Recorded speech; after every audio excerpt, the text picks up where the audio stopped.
Goeiedag en baie welkom hier saam met ons by ons oggendoordenkings. Nou ons is hierdie week besig om te kyk na die lewe van Josef. En ons het dit Sondag genoem iets van die lewe van Josef na Kersfees. Die belangrike rol wat Josef, Jesus se vader moes speel in sy grootmaak sodat hy die man kan word wat hy moes word.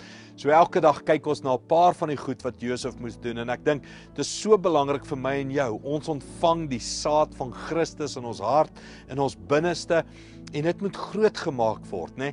Jesus moet groei in ons en ons moet ware disippels en volgelinge van Jesus word. So kom ons gaan kyk na een of twee van hierdie beginsels en ons leer uit die lewe van Josef uit. Dis daar in Matteus 2 hier vanaf vers 19 af. Hy sê: na Herodes se dood verskyn daar 'n engel van die Here in 'n droom aan Josef en sê vir hom: staan op en neem die kindjie en sy ma terug na die land Israel, want die mense wat die kindjie om die lewe wou bring is dood.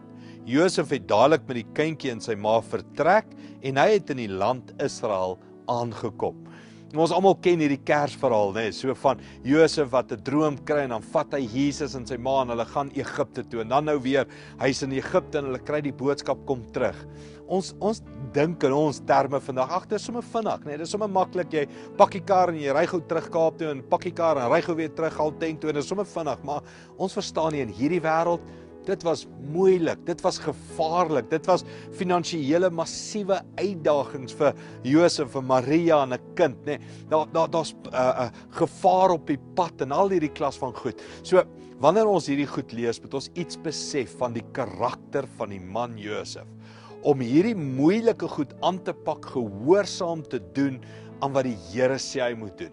Hierdie woorde begin iets van die engel wat vir hom sê, staan op.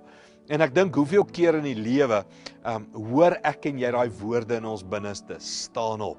En ek wil jou dadelik hierdie vraag vra, vir wat en vir wie staan jy op?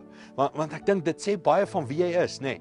Staan jy op as daar verkeerde grappe vertel word? Staan jy op as daar oor sekere mense, rasse, kleure, mense goed gesê word, gepraat word? Staan jy op?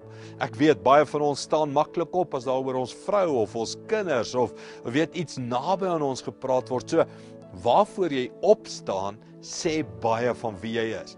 En hier kry ons by Josef hierdie verhaal, staan op. En hy staan op vir sy vrou en sy kind, maar hy staan op vir iets meer. Hy staan op omdat God en hy staan op vir Jesus en die toekoms. So, kom ek en jy vra hierdie vraag, waarvoor gaan ek in hierdie jaar wat kom bietjie opstaan? Waarvoor gaan ek stelling inneem en sê, weet jy, al is ek ongewild, al word mense vir my kwaad, ek gaan opstaan vir God, vir Jesus, vir dit wat regtig belangrik en die waarheid is. So, kom ons vra iets van die gees van Josef, om ook in ons te wees, dat ons kan opstaan vir die regte dinge. Kom ons bid saam. Hemelse Vader, ons bid so vir die wysheid van Josef, dat ons sal sien wanneer en waar en vir wat moet ons bietjie opstaan, Here.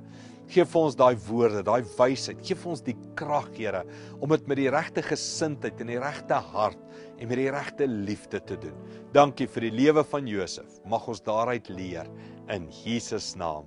Amen.